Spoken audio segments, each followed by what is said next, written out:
You're listening to an Airwave Media Podcast. Feel like who art Ed? We'll try to spice it. Who art Ed? Mr. Wood art Ed me. Good. Either way, it's ambiguous. It works on so many levels. I know. That's off to a great start. Welcome to Who Arted, where we explore visual arts in an audio medium. And joining me once again, I have Emily Fiedler, who is probably a little bit shocked that I actually pronounced her name the first time. How many takes did we do before where I said Fielder? I don't know if it was the name or the school. So I'm going to quiz you. What school do I teach at? Elmwood. Elmwood. Come on, one of the fellow Blue Ribbon schools. It's an E name. It is. In my mind, like, you know how some people have face blindness? I think I have that, but with names. like there's an E in there. All those E names to me are the same. Emily, Elmwood, Ellsworth, and all. Exactly. Together. Exactly. That's how I know you work at Elmwood or Ellsworth. One of the two. Because it's Emily at the E school. Mm-hmm. E school. Don't make me do with the online. Eagles. With the Eagles, yeah. But seriously, thank you so much for making the time. I really appreciate it. And this should be an interesting episode because we've got a museum heist, great work by Vermeer. There's just like so much to this. Have you ever talked about an art heist on here at all? Yes, I've talked about Picasso and how he was suspected of stealing the Mona Lisa.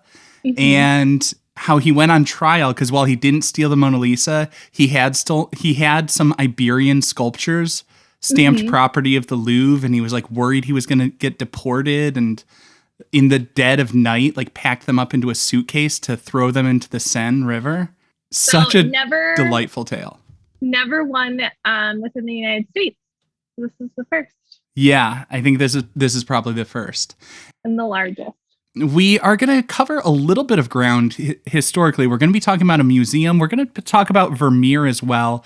And we're going to be talking about a Vermeer painting that was stolen from the museum. If you want to see an image of the work being discussed, as always, you can see it in the episode-specific cover art that I put up if you're listening on Amazon Music or Spotify or any other platform that supports that. Now, let's start off with a little bit about the museum. This heist, I find so fascinating. So it's like in 1990, St. Patrick's Day fell on a Saturday. So Boston has some pretty big celebrations happening. Yeah. I mean, most American cities do, but I feel like Boston really leans into it. Mm-hmm.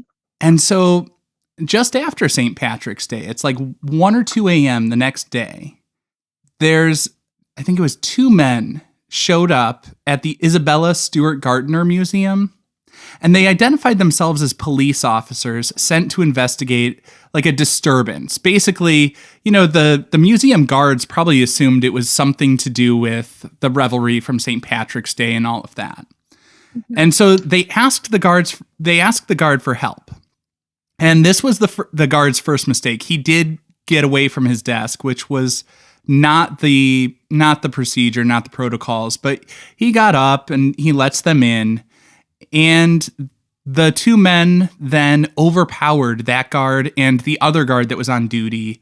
They handcuffed him, duct taped him, tied him up, like in a storage room or something like that, right? I think it was that or the basement. The basement, that's right. And so then for like an hour and a half, I think it was a total of 81 minutes. They're in there and they're taking seemingly random pieces off the wall. From everything I've read, investigators say like there's no rhyme or reason to it, but they stole 13 works of art worth an estimated $500 million. It's arguably the largest art theft in modern history. Do you think that these thieves had an understanding of the works, or they just kind of went crazy? Okay, so they had the chance. So as we're looking at what they stole, I mean, they stole more than one Rembrandt. I have to think that doesn't happen by accident, you know? One of the pieces they stole was Rembrandt's only seascape.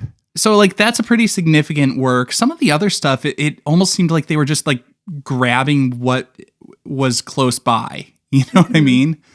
Some of them seemed not to fit into a collection. I think it was largely like they had a few pieces they wanted or were told to get.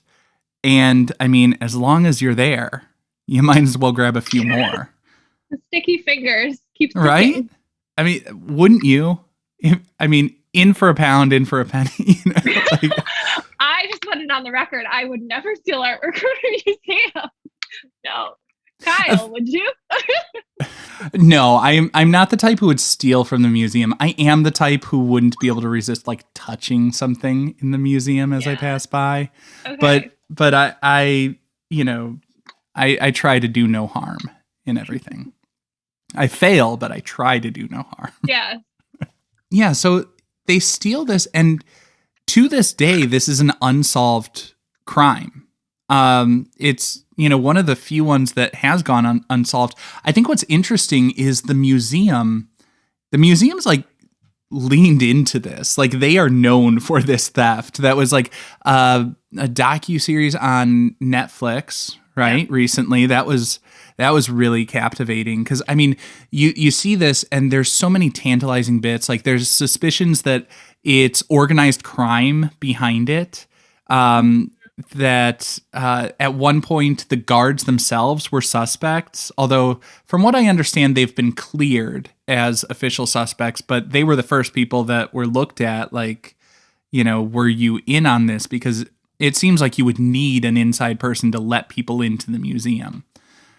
There have been some like little things here and there. You hear some rumblings. Like there was somebody who was involved with organized crime who was killed in 1991, and like that was supposedly like connected to this, or possibly like some people have said things alluding to that guy being connected, but we don't know to this day. I mean, we're talking 30 years past. Kind of think we'll probably never know. I can't help but wonder if those paintings still exist somewhere in the world, or if they were destroyed, or like the Picasso throwing them into a body of water. Like it is in Boston. That is a seaside location. Well, yeah, that's the interesting thing. Although, I mean, Picasso thought about throwing it into the river, but he said he couldn't bring himself to do it because I guess that's where he, found a shred of humanity. But, with this one, it always kind of seems interesting to me when you see it's like worth $500 million or whatever. I think in some ways it is, and in some ways it isn't, because while that might be the price that you could expect to get on auction in the legitimate markets, like most people aren't going to pay for it. It's not like you can publicize it and say like to the highest bidder, get these stolen artworks, like there's a very slim market for people who will actually buy stolen artworks like that. Or at least things that they undeniably know were stolen. Right. And because of the publicity, how could you not? Yeah. And so it's one of those pieces that like you can't really display prominently. It's for someone who I would assume somebody for whom money is an abstraction, where like it doesn't really matter. And it's just for their private collection and their bragging rights. It's probably like in a closet somewhere, I have to think you wouldn't destroy it though. I mean, who would go? I mean, they did harm it when they took it out, because like when they were taking pieces out, they were cutting it out of their frames. Yes, and removing them from the canvas. From the stretcher bars. Yeah. Yeah. So, I mean, they could. That was one of the ways they easily transported the works out of the museum. But yeah, no. I mean, if they didn't have an understanding of art, which I can't help but think, if you were to destroy the canvas structures, you don't understand how the paintings work. Then, no, I think you would, because I mean, nobody really cares about the stretcher bars. But if you're cutting around the perimeter, the work itself, at least the pivotal points of it, aren't going to be harmed by that. Mm-hmm. but I truly wonder if they like leave blank frames of where the They pieces do. They do. Okay. Yeah. Yeah. What's cool about the Gardner is so I guess a little bit about Isabella Stewart Gardner, whose name I constantly misspell in the notes. You'll see it spelled like 3 times in the notes, 3 different ways. But she basically was a private collector who set this stuff up. It's like a home, basically. There's a guarded courtyard that's beautiful. Yeah, and which makes it very unique as museums go. And she was a collector. The piece we're going to talk about today is a Vermeer that she bought just because she kind of liked it. It was her first significant acquisition, but she bought it without like an expert guiding her in what to buy and what's going to be a good investment piece. Vermeer, while today we think of like Vermeer as this really top-notch artist, the girl with the pearl earring and all of that sort of stuff. I mean, one of the most celebrated works out there is the girl with the pearl earring. But Vermeer was not like a heavy hitter art historically for hundreds of years. In his lifetime, he had some prominence, but he wasn't like the top artist on the scene. And it wasn't until the 19th century that people sort of rediscovered Vermeer and he became a little bit more popular. Well, Isabella Stewart Gardner bought this piece, the concert, from the estate of the critic who wrote about Vermeer and kind of like boosted Vermeer's image and like made him a significant player in the art history scene. Interesting. Yeah. So like this was her first major acquisition from the guy who made Vermeer, you know? And that was one of the pieces that was stolen. And I guess Isabella Stewart Gardner she liked music. And the piece is the concert. It's music in a home environment and all of that sort of stuff. So she from what I understand, she just liked it. And so it became a part of her collection. And it was only one of, I think there are 36 Vermeers around. Maybe it's 35 because the National Gallery just discovered that one of their quote unquote Vermeers was not a Vermeer. Oh my gosh. Yeah. That's a future episode on, there's another Netflix series about fake art that has been displayed in New York galleries, and it is fascinating. I actually have a list of stuff to talk about in terms of fake arts. I have so many fun fact mini episodes planned about like famous forgeries and fakes and stuff like that. Like there was a story of this guy who was such a successful forger that he was like put on trial for like, this was around World War II, and he was like put on trial for like was selling stuff to the Nazis, and he had to be like, no, I was selling them forgeries. It's cool, guys. Yeah. Oh my gosh. Like there's so many really interesting stories about forgers and fakes and stuff like that. The National Gallery's Vermeer that turned out not to be a Vermeer, I don't think it was like a forgery per se. It's just there's not a lot of great documentation because, as I said, Vermeer, we're talking, he was a 17th century Dutch artist, and he was not really well known. There's not a ton of records of his life and of his work and of his process and all that sort of stuff. So, there's just a lot of like, well, was this his? It kind of looks like his. Maybe it was his. Maybe it was one of his students. Mm-hmm. And that particular piece, they came to the conclusion that it's not his because of some of the technical stuff you see in terms of like cracking on the top layer of paint, where it's like the person who painted it's a painting of a girl like playing a flute. I think it was the girl with the flute. There's little stuff like the cracking of the top layer of paint, like he was doing that before the underpainting fully dried and fully cured. And so you get this situation where like the top layer dries before the bottom layer, and that can cause this cracking. And they're like, well, Vermeer was too good to make that kind of a mistake. This must have been like one of his students. It's kind of a near miss on these techniques.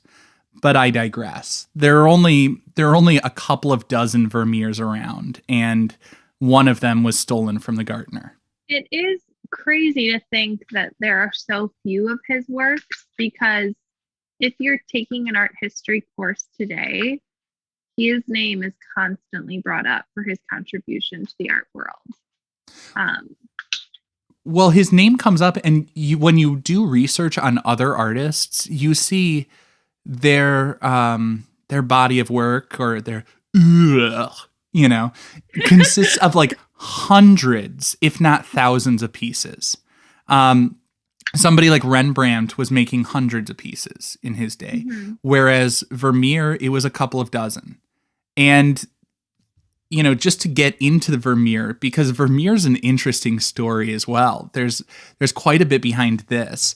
So he's born 1632. We don't even know exactly when he was born, probably around Halloween, because he was baptized on October 31st. So certainly before then, in October, but we don't know the exact date. He died he was like, 43. He died in 1675. So not that old of a guy, not that long of a life. And we don't know much about his early life other than his father was an innkeeper and an art dealer. When his father died in 1652, basically Vermeer took over the family business, but his dad had racked up a ton of debts. And so like he takes over the family business, but it's not such a great family business. And then a year later, Johannes Vermeer, he wants to marry this other woman, Katharina Bolnes. I don't know. Kathleen. Katharina.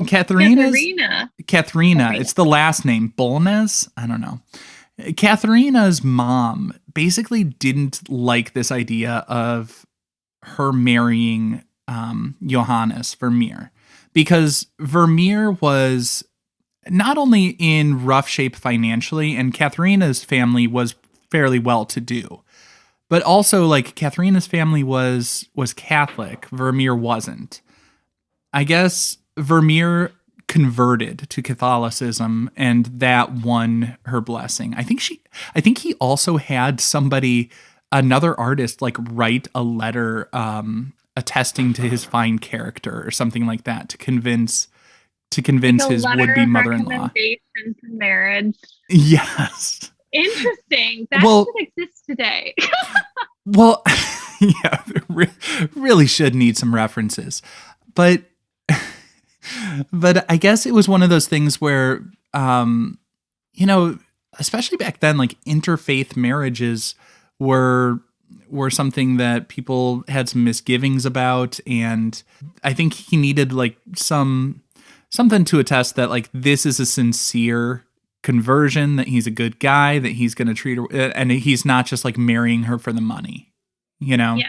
Well, and even if we think about like statuses within society, where was the artist at this point in history?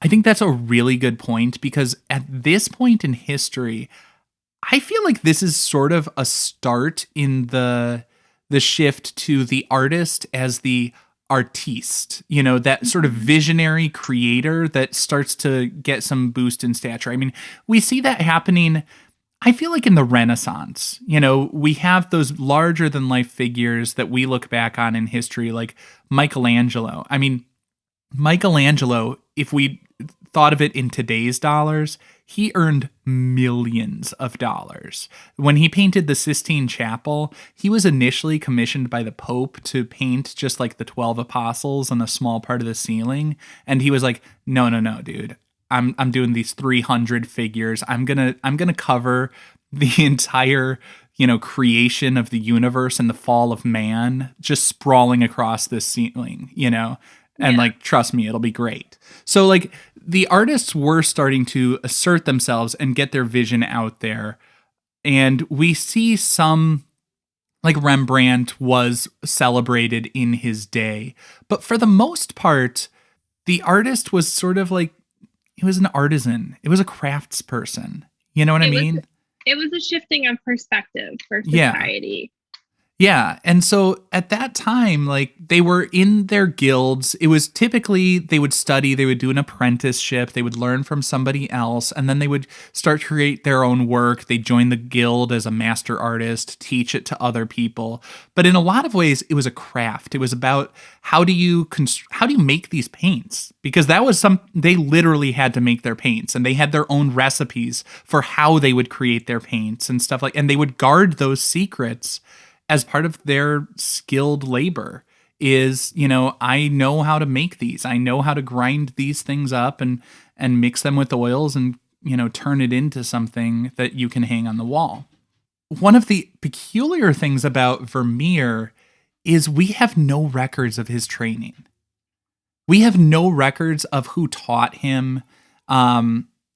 He had so few works, and it was just like, seemingly out of nowhere, he joined, I think it was the Guild of St. Luke was the artists guild, but he joined the guild as a master artist. Like, we don't have records of him being in there as an apprentice and stuff like that. Yeah. But after this marriage, that's where he kind of had the financial backing and the comfort to be able to pursue painting.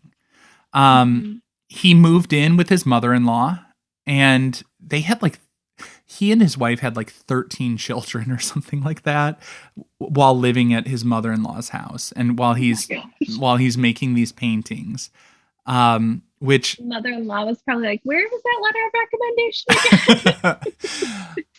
And so then he's, building his family in his mother-in-law's house, and he's painting. And a lot of scholars will say he probably was sort of self-taught. He had probably learned some stuff with his father having been an art dealer. He's around other artists. He picks things up. He practices. He hones his skill. He hones his craft. There's also speculation that he was not only an innovator as a painter, but also with technology. There's this documentary film called Tim's Vermeer. There's been some speculation that Vermeer may have been using a camera obscura to essentially reflect an image and trace it and sort of match up the colors by looking through a lens and stuff. And it's a little bit complicated and hard to explain in purely an audio format, but a camera obscura, think of it like walking into a pinhole camera. You've got that reflected light, and if you get that reflected light and focus it with a lens and use some mirrors, you can reverse it just right, all that.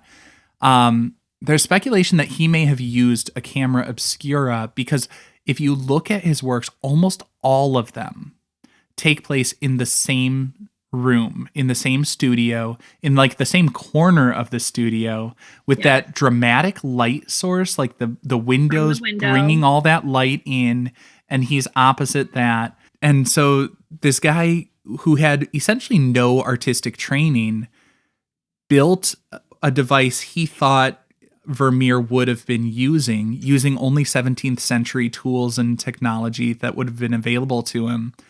And he produced a stunning painting, just like Vermeer's The Music Lesson, I think was the piece. And it's really interesting to think about because it kind of gets you to reevaluate, what are we seeing in here? What is the art all about? Because to me, honestly, it's in some ways even more impressive if he created some sort of optical device to aid him in the creation. Well, even when we're art educators, process is more important than the product. And that's the great thing about art history, is learning the processes that these artists have gone through. But I did not know this about Vermeer, and I am the innovation.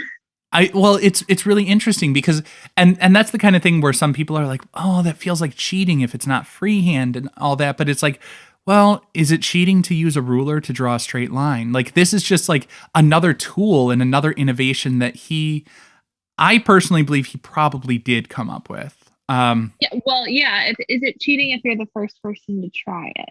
Yeah, and I mean, the camera obscura was a known technology. It's just applying it to the creation of paintings and stuff like that, because typically a camera obscura, it would be really, really dim and stuff if you don't have a powerful, all that sort of stuff. I'm not going to get too far into the science that truthfully I don't really understand, but for most people, it was just not a practical thing. And if he came up with lenses, and again, where he was from, the Dutch were known for like their lenses and their lens technology. They were kind of like leaders in that realm at that time. So I personally am of the belief, because also there are certain distortions, like little details that you see that tend to happen in photographs because of the way that the light is bent by a lens and stuff like that. And it's like he's reproducing that in his paintings, which are a little bit different from what we would see just looking at it, eyeballing it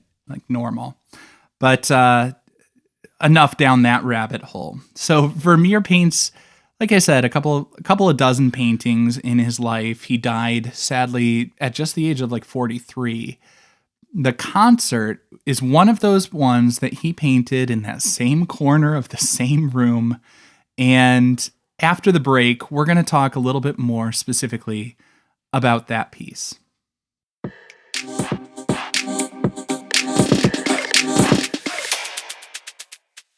So now we are looking at Vermeer's painting, The Concert. And this was painted 1663 to 1666.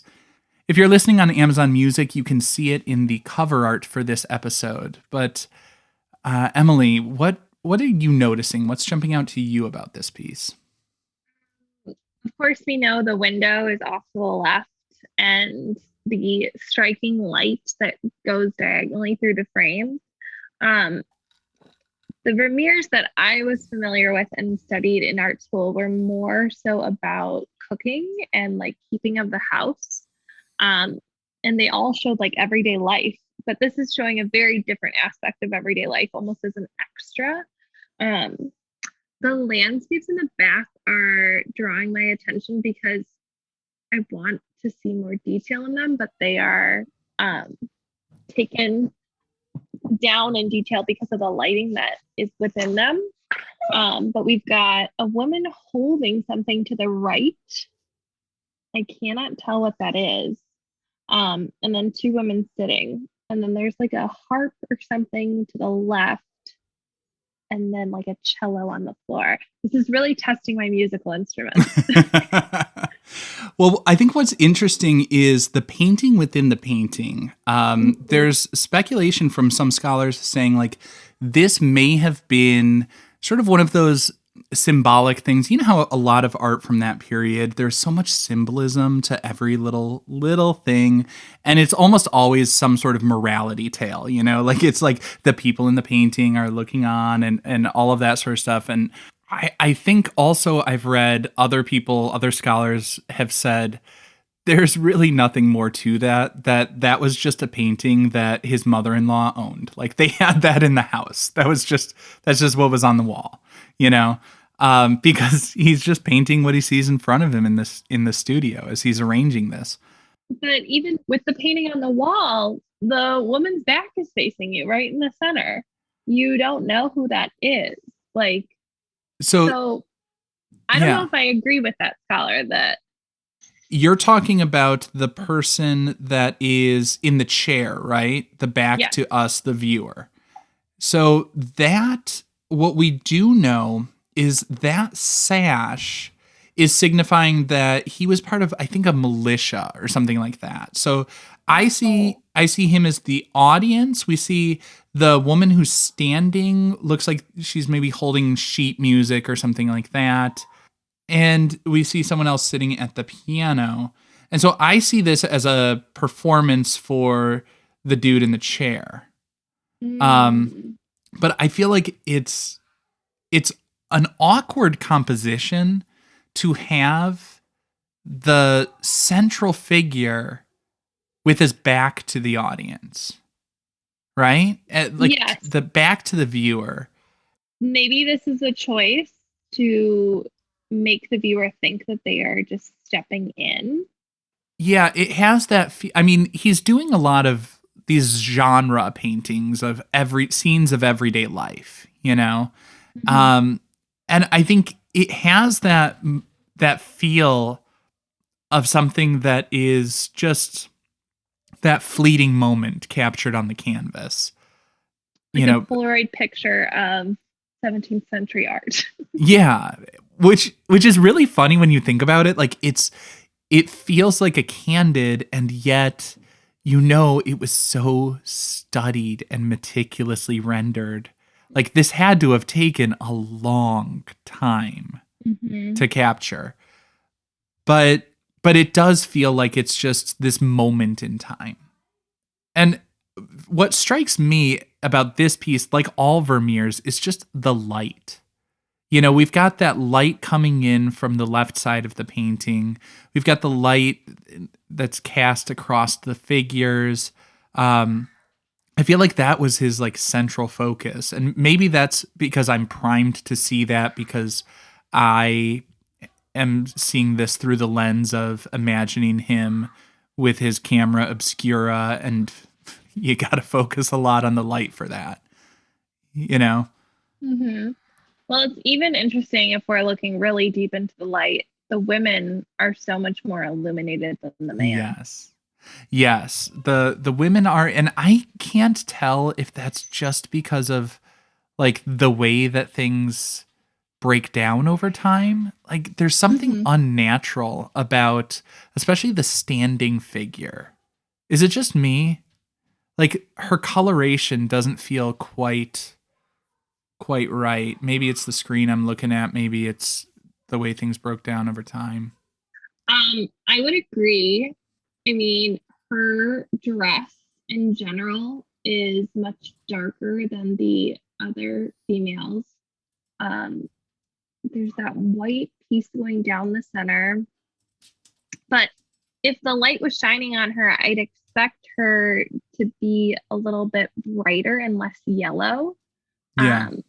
Especially compared to the white of her shirt. Almost looks a little like ill. Yeah, there's something about, she looks a little bit almost ill, but I also think as I'm looking at her, the standing figure, it almost has that feel of, have you ever seen those old photographs that have been like recolored and retouched? Yes. Where it's just like, it's that little bit of like the uncanny valley, right? Mm-hmm. Where like, things get more realistic, they get better. And then like there's this point where it's just the tiniest bit off and it feels creepy and unsettling. Mm-hmm. That's the vibe I'm getting from her. She doesn't fit with the rest. She just needs a little bit more warmth. Yeah. I'm getting real. Maybe it was the time of day. Maybe it was quite cloudy in Delft that day. I mean, it very well could have been. But I think... Or maybe it was a paint recipe gone wrong. That's also a strong possibility. I mean, we're talking about a time when people were creating their own stuff. So obviously there's some experimentation, and, he was creating these paintings not knowing how it would hold up hundreds of years later. Availability of materials too. I'm wrapping it up. Just a 3-point rating scale. And where should this hang? The Louvre? Is this something to look at? The lab? Is this something to learn from? Or the Louvre? British for bathroom. Yeah, there's a poop joke in there somewhere. Oh, that's terrible. I would say the lab.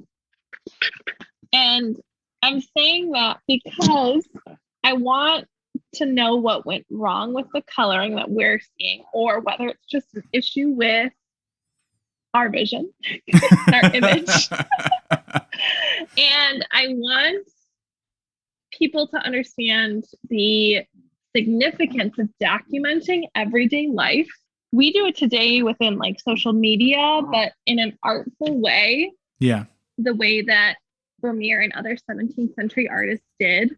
And honestly, when we document, it's kind of chaotic sometimes. It's full-blown photo shoots, and you have to do it first for everyone else before you do it for yourself. And really, he was more so doing it to study art and had a different purpose. And I think that's why we respect his artwork significantly more. Do you agree in my location choice? I agree with pretty much everything you said. I think there's a lot to learn from it. I can't help but say I feel like this belongs in the museum just because, you know, the Gardner deserves to get their work back. They've been hanging those empty frames for so long. I didn't realize you were specifying which museum. I think there's something really nice about this. I think there's a lot to learn from it. I do like the stillness, the softness, the calm to it. I also think it's interesting that you bring the social media connection to it, because this was a genre painting. This was a scene of everyday life that it does feel like what a 17th century Instagram would look like. An influencer. And also because of the cropping of the composition. We see that, like, that table with the fabric draped over it on the left-hand side. We see things running out of the picture plane, and that feels to me like that is a post-photography composition style, right? Like where you see all of these things and you don't have everything neatly framed within the center. It's not like that historical, like, triangulated composition. I mean, not as curated. Yeah. Curated in a more casual way. Yeah. I mean, because it is obviously posed and arranged, but it's more authentic. It's that carefully constructed casualness, you know, which is impossible. Which is once again totally in line with social media. Yes. Well, I really, once again, appreciate your taking the time to come out once again and join me on the podcast. I always love talking to you, even if I have no idea where you're coming from. It's one of the E schools with the E mascot. At first, when you said I have no idea where you're coming from, I thought you meant my opinions, and I was like, oh, okay. Yeah, this is where the podcast takes a hard turn, and I just throw shade at the person who's willing to help me out. The roast begins. Yeah. Thank you so much once again. I really appreciate it. Thank you for having me. It's always fun, so thank you. This concludes this week's episode of Who Arted, part of the Airwave Media Podcast Network. If you found this tolerable, please leave a rating or review on your favorite podcast app. You can find images of the work being discussed this week and every week on social media at Who Arted Podcast on Twitter, Instagram, and TikTok, and of course on the website whoartedpodcast.com. Podcast done.